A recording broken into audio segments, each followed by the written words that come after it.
Chordal soloing exercise. As you get to more advanced stages for lead guitar, you're going to learn different techniques. One of them is chordal soloing. And what this is you're going to focus on certain chords within the progression. Now there's two ways of doing chordal soloing. One would be, suppose the progression, let me talk about the progression we're working on today. It's going to be A minor to F major. Now if I was going to do, there's two different ways we could solo with that. If I was going to do it one way, I could go from an A minor scale, like a natural minor scale, to an F major scale, back and forth when the chords are changing. So if I was doing an A minor chord, I could do the A minor, natural minor scale, and then F major scale, the F major chord. And so as that chord progression is changing back and forth, I go from A minor to F major scales. I'm following the chord with my scale. Now when you get to more intense jazz music, they change very quickly from chord to chord, chordal soloing, and they're doing arpeggios for each chord, and it's focusing on each chord rather than the whole key. Now the other way of chordal soloing, which we're going to do today, is you're going to sort of have a target note. So this is going to be A minor to F. And what we're going to do is when the A minor chord is being played, we're going to target the A minor note, the A note, which makes it A minor. And then when the F major chord is being played, we're going to target the F note within that scale.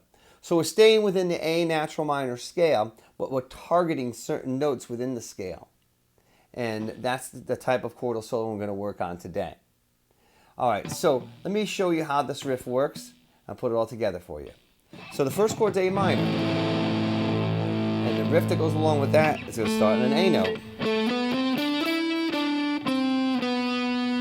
And then it goes to F major. And the next riff starts with an F note. And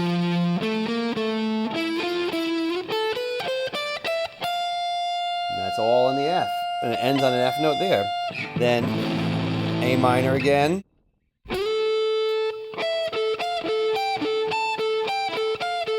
A little pivot riff there. And we're holding that A, starting with the A note, pivoting off the A note.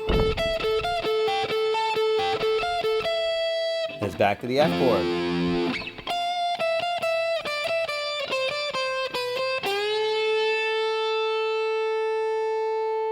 And we're bending back up to an A note at the end because it goes back to an A. So let me show you that whole riff. And you can almost hear the chord progression because I'm targeting these notes within the progression. Here's again.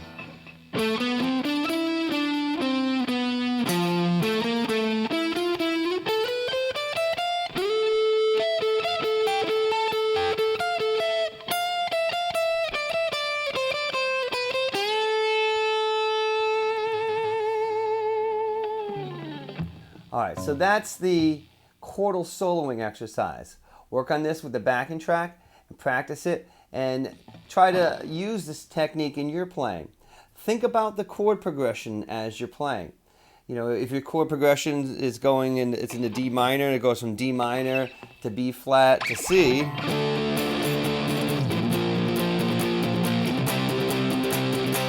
Then you're playing the D minor scale, you might want to target the B flat when it goes to the B flat chord and target that C note when you get to the C chord.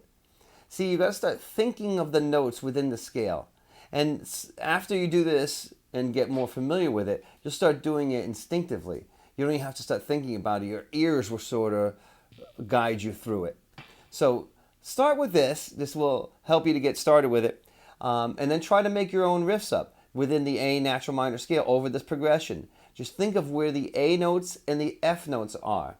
So think about where, you know, those notes, all the A notes are within the scale, the F notes. As long as you know where those notes are, you know, you could be a, and then to the F, A.